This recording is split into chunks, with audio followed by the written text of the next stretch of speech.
Hei saudaraku, cepat-cepat bertobat, jangan sombong, nanti terlambat seperti orang-orang yang ada dalam pembahasan ini.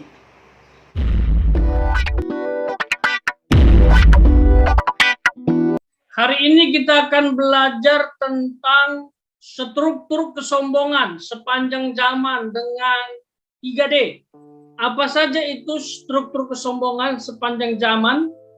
Dan ini adalah sejarah kesombongan yang pertama dan yang kedua dan seterusnya. Nah, kita lihat dulu. Ingat, kesombongan itu dimulai oleh Lucifer dan kawan-kawan. Ternyata mereka sombong. Karena kesombongan itu mereka harus dibuang oleh Allah. Jadi dosa pemberontakan yang mereka lakukan adalah ingin menjadi sama seperti Allah.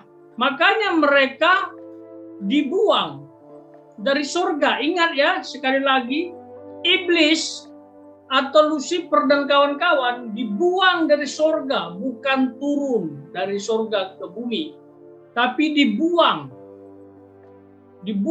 ke dunia yang gelap, ke udara dan lain sebagainya. Mereka tidak layak tinggal di surga karena mereka berdosa. Dosanya sekali lagi apa? Dosa kesombongan. Ingin sama seperti Allah, ingin mengambil tahta Allah. Ini fatal kesombongannya. Kesombongannya sangat dibenci Tuhan. Nggak sadar dia ciptaan tapi kok ingin menguasai pencipta. Kesombongannya itu sampai berdampak kepada manusia. Coba lihat. Sehingga diteruskan oleh Adam dan Hawa. Lihat, dalam peristiwa kejatuhan mereka ke dalam dosa. Dosanya sama, ya.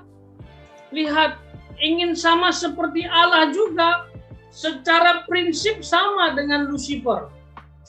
Ya. Tetapi di mana letak perbedaannya? Sama-sama melanggar firman Allah.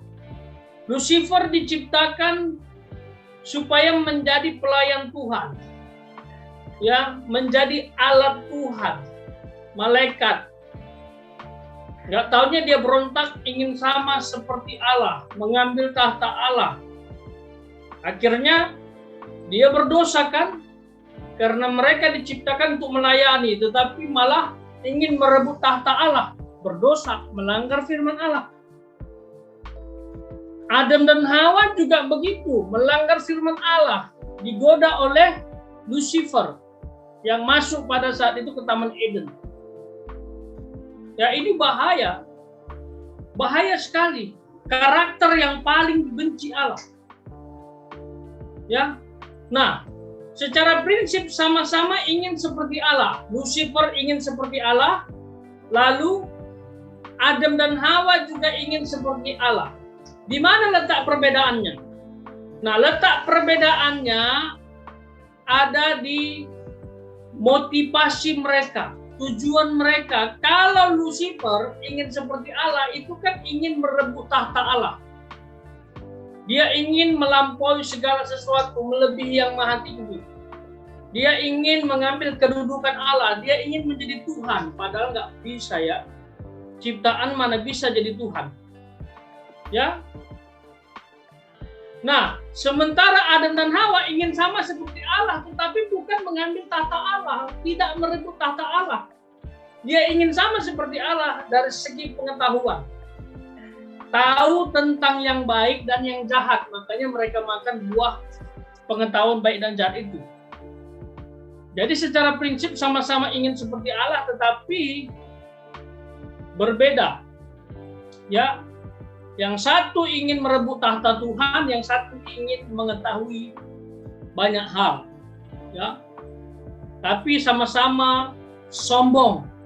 Nah, ini kesombongan yang sangat fatal ini. Makanya Adam dan Hawa pun diusir oleh Allah dari Taman Eden. Coba lihat, ada kemiripan ya. Lucifer dan kawan-kawan ya diusir dari surga, dibuang. Adam dan Hawa juga begitu, diusir keluar dari Taman Eden. Karena sombong ingin seperti Allah, mengetahui banyak hal. Sudah Tuhan bilang jangan sentuh raba, apalagi memakannya, malah tergoda dengan iblis. Jadi iblis itu menularkan kesombongan itu. Dia nggak mau tinggal diam, dia nggak mau bersalah sendiri, makanya dia ngajak-ngajak. Jadi hati-hati ya. Berikutnya, ternyata tidak sampai di situ. Yang ketiga, diwariskan kepada keturunannya. Keturunan siapa? Keturunan Adam dan Hawa. Jadi karena Adam dan Hawa jatuh ke dalam dosa, seluruh keturunannya itu menanggung dosa yang sama. Ada benih dosa, dosa kesombongan. Jadi semua manusia itu ada benih dosanya dari Adam dan Hawa. Ya, diwariskan secara otomatis, gak kasat mata. Dosa kesombongan itu ada dalam diri setiap manusia. Selama dia keturunan Adam dan Hawa, manusia itu pasti punya kecenderungan untuk sombong. Sombong ingin menunjukkan kemampuan, sombong ingin lebih dari siapapun. Tidak pernah puas. Coba kita lihat ya. Siapa saja yang tergolong orang-orang sombong di masa lalu. Nah, ini adalah manusia yang berikutnya setelah Adam dan Hawa. Ya. Kain dan Habel. Nah, dalam cerita ini yang sombong adalah Kain. Apa kesombongannya? Kesombongannya itu iri, nggak mau kalah dengan adiknya Habel. Habel adalah seorang anak yang taat beribadah, selalu mempersembahkan korban kepada Allahnya. Ya, dan selalu diterima Allah karena memang Habel ini tulus. Nah, Kain melihat itu, dia iri hati, dia nggak puas, dia ingin, wah aku nggak mau kalah nih, aku kan anak sulung, aku harus lebih hebat dari adikku. Dia juga bilang, aku juga bisa seperti kamu, Tuhan akan terima juga persembahanku. Makanya dia kumpulkan hasil taninya, itu Kain, dia persembahkan kepada Allah. Nggak taunya dalam cerita itu kan, Allah menerima persembahan Habel. Kain ditolak. Kenapa ditolak? Bukan karena persembahannya buah ya. Jangan salah, jangan sesat. Allah tidak menerima persembahan Kain bukan karena persembahan Kain itu buah. Lalu Tuhan menerima persembahan Habel karena persembahan Habel itu domba. Bukan. Ini berkaitan dengan hati, motivasi. Kain mempersembahkan korban di atas dasar kesombongan. Ingin menyaingi adiknya, ingin menunjukkan aku anak sulung, aku lebih hebat dari kamu. Sehingga Tuhan tolak. Akhirnya terjadi peristiwa yang mengerikan, dia membunuh adiknya sendiri dan manusia sepertiga pada saat itu meninggal. Jadi kan manusia kan hanya ada 4 orang. Jadi Habel itu mewakili 1/4 manusia ya. Seandainya kalau dia hidup, wah dia punya keturunan banyak itu. Tapi dia meninggal karena dibunuh Kain. Dan ini adalah dosa kesombongan yang sangat berbahaya. Kesombongan itu bisa menyakiti orang. Sekalipun itu adiknya. Hati-hati ya. Dosa kesombongan itu bisa membunuh orang sekalipun itu adiknya. Ya. Jangan main-main dengan dosa kesombongan. Ternyata nggak sampai di situ. Dalam Alkitab dicatat ada peristiwa berikutnya. Ini dia. Menara Babel. Ingat ya, Menara Babel juga adalah peristiwa yang mengandung unsur kesombongan. Coba lihat. Nah, gimana peristiwanya? Menara Babel. Jadi ada komunitas orang pada saat itu yang ingin menunjukkan kemampuannya untuk mempersatukan baik itu bahasa maupun rumpun mereka, sehingga buat Menara Babel supaya semua manusia berpusat ke situ. Satu sisi ini positif, ya, supaya bersatu, supaya tidak tercerai-berai, positif, bagus. Tetapi unsur negatifnya adalah mereka ingin tunjukkan mereka hebat, mampu membangun menara yang sampai ke langit. Ada keangkuhan di situ, kesombongan, menunjukkan kemampuan, kebolehan mereka bisa lakukan tanpa Tuhan. Dan Tuhan marah. Makanya Tuhan hancurkan kan bahasa seluruh dunia. Ya, jadi bahasa mereka tidak lagi saling mengerti. Ya, kalau digambarkan ada yang pakai bahasa Jawa, tiba-tiba ngomong sama pakai bahasa Batak. Nggak saling ngerti dong. Kayak gitulah kejadiannya. Makanya sampai saat ini banyak bahasa di muka bumi itu berasal dari sejarah ini. Tuhan yang lakukan itu. Jadi penerapannya jangan bangun kemewahanmu, kebolehanmu untuk menunjukkan kamu hebat. Ya, nanti Tuhan hancurkan. Boleh kaya, boleh sukses, boleh punya jabatan, tapi bukan untuk menunjukkan kamu hebat. Kamu mampu tanpa Tuhan. Ya, untuk mempermalukan orang lain, untuk menyombongkan diri, itu nggak boleh. Ya, tinggal tunggu waktu hancur nanti, seperti Menara Babel. Lalu berikutnya, nah, Fir'aun. Ini juga salah satu contoh manusia yang pernah sombong, ya, merasa dirinya Tuhan, merasa dirinya dewa yang harus disembah. Sampai patungnya pun disembah orang. Itu Fir'aun. Ya, ini nggak boleh, ini jahat. Ya, semua dunia harus berpusat kepada Fir'aun. Itu tujuan dia kan? Itu kerinduan dia. Ya, merasa manusia setengah dewa. Apa yang dia katakan harus menjadi titah atau hukum. Kesombongan ini, ya, manusia ingin jadi Tuhan, inilah dia. Disembah, diakui, jadi pusat perhatian, jadi pusat peradaban. Kalau di zaman lain mungkin disebut dengan istilah kaisar, ya, tidak mau diraih atau diambil tahtanya.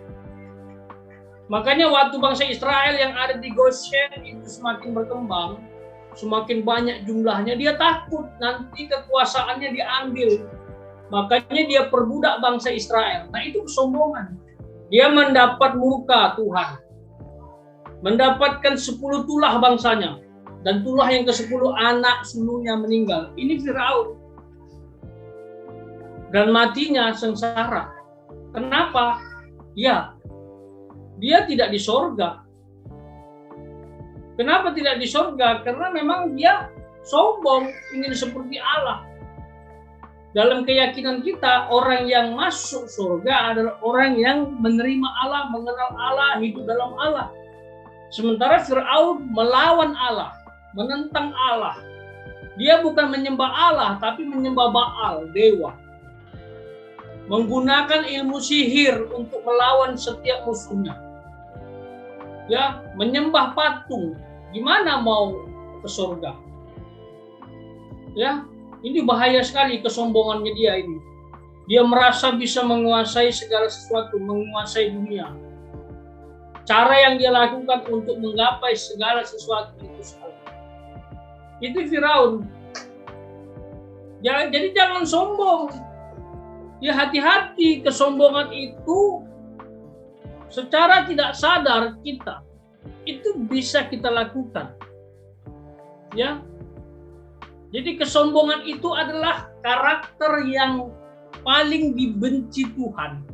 Jadi hati-hati ya, dosa yang pertama adalah kesombongan, dan kesombongan bukanlah hal yang main-main, ini yang paling Tuhan benci. Ini harus kita ingat. Ya. Diawali oleh Lucifer ingin menjadi seperti Allah, merebut tahta Tuhan. Ya, diteruskan oleh Adam dan Hawa ingin seperti Allah yang punya pengetahuan tentang hal yang baik dan yang buruk.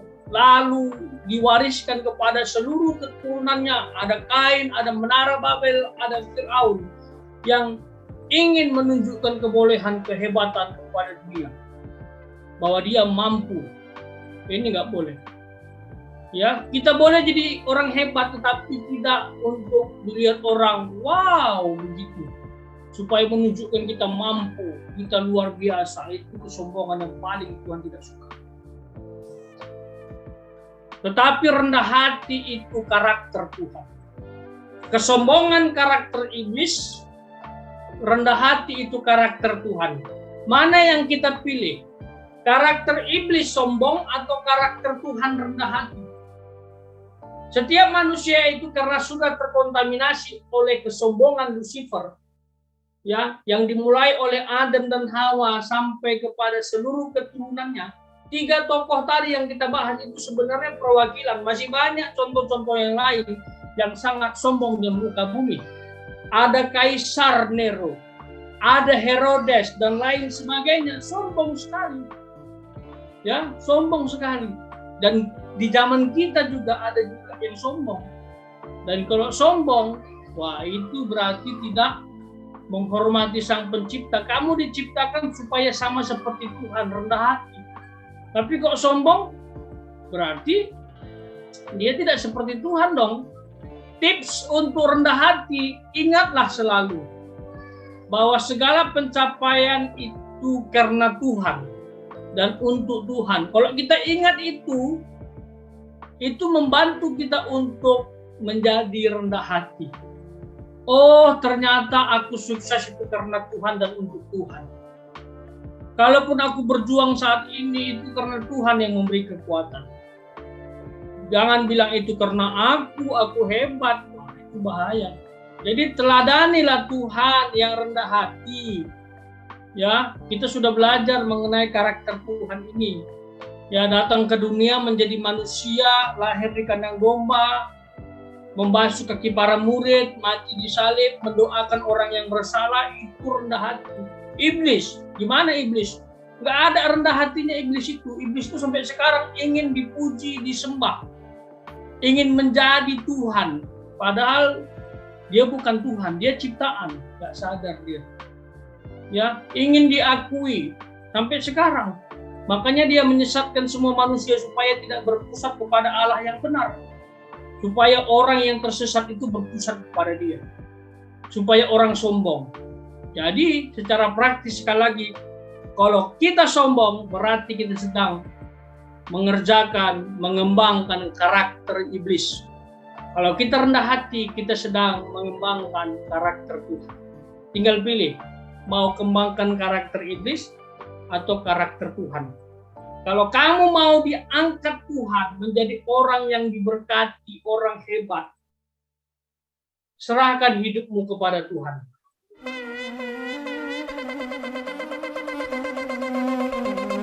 Joy to the world, the Lord is come.